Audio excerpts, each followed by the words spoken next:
mis on sinu roll antud projektis? Mina kui ettevõtte tegevjuht olen selline üldine koordineerija, et erinevad tegevusliinid õigel ajal ja õiges suunas läheksid.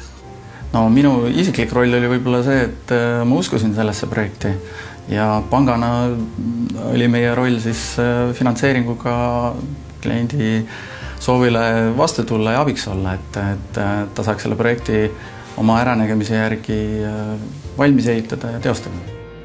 Mida arvad City Residency projektist? Väga meeldib. Mulle endale tundub väljas see maja väga ilus ja mulle meeldib tegelikult Endoveri lähenemine, et maja selline sisenemine on viisakas, avar ja ruumikas, et see jätab nagu majast väga soliidse mulje ja vaadates nüüd seda lõpptulemust ka, siis ma arvan, et see maja oma välimuselt ja olemuselt väga hästi sobib kesklinna. Mis on City Residency suurim õnnestumine?